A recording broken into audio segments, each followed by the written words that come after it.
Bonjour à tous, je suis Lucie Kumassi et c'est avec un immense plaisir que je prends le contrôle de cette édition du journal télévisé de Chokanawa, la web TV qui vous ressemble.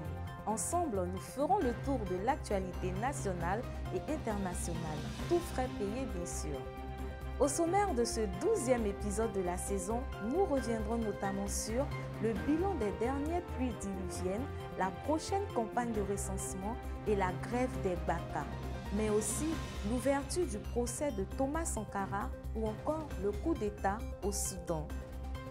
Et pour terminer, on vous parle d'un poste qui vient de se libérer, celui d'entraîneur du FC Barcelone, avis aux amateurs. C'est pas hier ni demain, mais aujourd'hui sur Chokanawa TV, la web TV qui vous ressemble et vous rassemble. Côte d'Ivoire, les pluies diluviennes font 4 morts. À chaque fois que le ciel se met à pleurer comme un gamin, qu'on aurait laissé mettre ses chaussures avant de sortir sans lui, c'est toujours le même scénario. Les caniveaux sont inondés, les routes coupées, les voies impraticables et malheureusement, il y a des victimes. Selon nos informations, les récentes fortes pluies auraient fait 8 blessés, dont 4 morts à Moussikro, quartier populaire de Yopougon. Pour rappel, il y a eu 18 morts en 2018, en 2016, 16 morts et surtout 39 morts en 2014. Sans transition, passons aux statistiques avec un recensement qui se profile à l'horizon. Côte d'Ivoire, nouveau recensement. La dernière fois que vous avez été recensé, c'était probablement en 2014. Et le chiffre obtenu alors, à l'époque, était de 22,7 millions d'habitants en Côte d'Ivoire. Depuis, nous serions plus de 27 millions à y vivre. Un chiffre qui semble loin de la réalité quand vous voyez les embouteillages, les logements mal réalisés qui poussent pourtant comme des champignons. Avec la campagne de recensement qui démarre du 1er au 21 novembre, réalisée par 38 000 agents recenseurs, selon RFI, vous saurez combien d'habitants peuple la Côte d'Ivoire. Avec un peu de chance, on pourra enfin répondre à Elon qui demande depuis des mois. Après le recensement, passons aux Baka qui ont décidé d'exprimer leur mécontentement. Les Baka rongent leurs freins. Ces derniers jours, il ne fait pas bon d'être un usager des transports en commun abidjanais. En effet, les chauffeurs de taxi avaient l'intention de faire grève pour exprimer leur colère face à la concurrence déloyale de Lyongo et ses chauffeurs privés, pourtant incapables de trouver une adresse sans se tromper. Prévue le 25 octobre, elle n'a finalement pas eu lieu. Puis, ce fut au tour des Baka, connus pour leur sens irréprochable de la conduite et leur apprenti, qui a toujours le bon gros mot pour séduire la clientèle, de faire parler d'eux. Suite à une agression physique dont aurait été victime un apprenti, frappé par des Nyongro qui perçoivent un droit de passage, ces minibus étaient absents des quartiers de la Riviera, d'Abobo ou encore d'Adjamé le jeudi 28 octobre. La grève a beaucoup affecté de nombreux Ivoiriens. Vivement que les choses rentrent dans l'ordre pour que les usagers qui souffrent déjà quotidiennement puissent rentrer chez eux avant qu'on sache enfin qui a mis l'eau dans Coco. Après les transports, le football. Serge Aurier rejoint le sous-marin jaune. Son club, depuis son départ de Tottenham, Serge Aurier a récemment rejoint le club espagnol de Villarreal, qui l'année dernière a remporté son premier titre majeur, l'Europa League.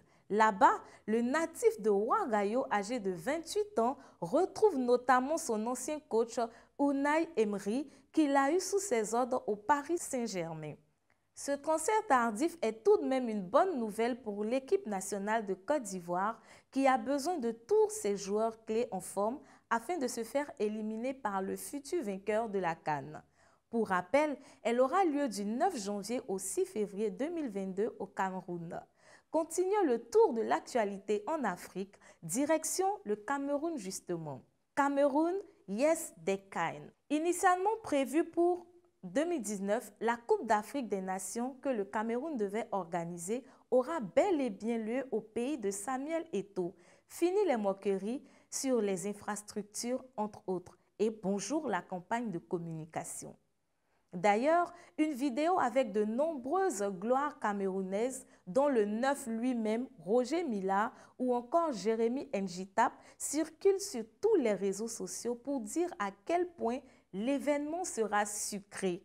Vivement que la compétition démarre le 9 janvier prochain pour que la Côte d'Ivoire batte au moins le Cameroun, pays 5 fois champion d'Afrique, sur son sol. Yes, we can. Après le Cameroun, le Burkina Faso. Thomas Sankara, la vérité prend les escaliers. Après un report de 2 semaines, le procès sur l'assassinat de Thomas Sankara a finalement débuté le 25 octobre dernier. Ce sont 14 personnes qui sont jugées par le tribunal militaire de Ouagadougou. Et l'un d'entre eux, un certain Élisée Iboudo, ex-soldat, a reconnu les faits dans une salle d'audience où Mariam Sankara, la veuve du célèbre défunt, était présente. L'homme aujourd'hui âgé de 62 ans a notamment expliqué que ce 15 octobre 1987, le commando serait notamment parti du domicile de Blaise Compaoré afin d'exécuter le défunt président et ses collaborateurs.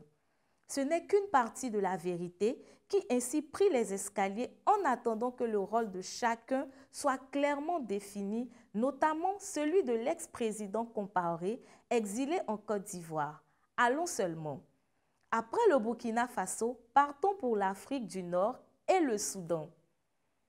Un coup d'État qui dure et qui dure. 2 ans après la chute d'Omar el-Béchir, le Soudan replonge dans une période de tension politique.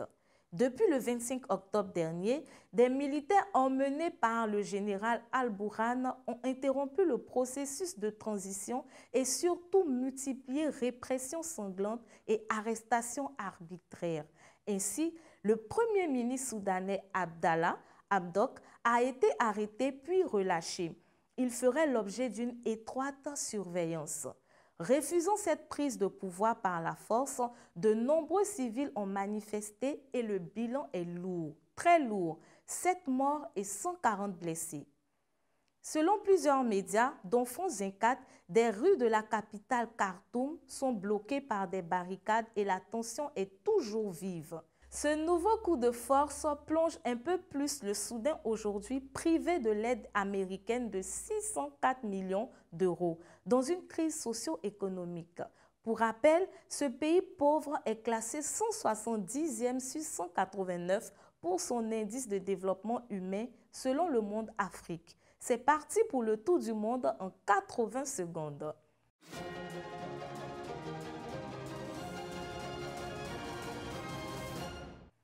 Les États-Unis versus Julian Assange, demande d'extradition.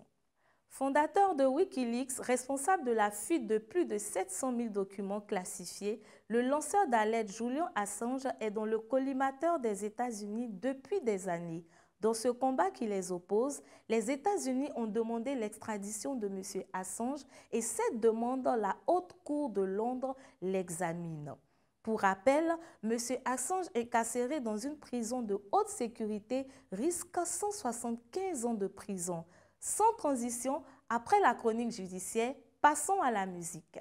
Stromae est de retour. Santé. Après avoir enjaillé le monde, y compris la Côte d'Ivoire, puis presque complètement disparu de la scène musicale pour des problèmes de santé physique et mentale, Stromae est de retour. Le maestro belge de la pop mélancolique a balancé un titre qui, comme souvent, mélange problèmes de société et humour noir. Alors, pour célébrer ce retour, pour une fois, vous pouvez lever votre verre à ceux qui n'en ont pas. Sans transition, après la Belgique, l'Espagne. Ronald Koeman et Barcelone, c'est fini. Battu par le Real de Madrid, puis par le Rayo Vallecano, le FC Barcelone s'est logiquement séparé de son entraîneur Ronald Koeman, qui était de plus en plus contesté. Pour information, il pourrait toucher la somme de 20 millions d'euros, indemnité de départ et autres bonus compris.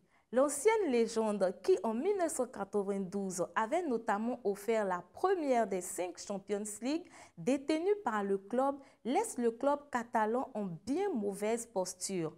L'ancien club de Messi, qui n'a toujours pas marqué en Ligue 1, occupe une piteuse 9e place en Liga. Maintenant que Keman est parti, en attendant que Xavi ne le remplace, il ne serait bien que d'autres le suivent.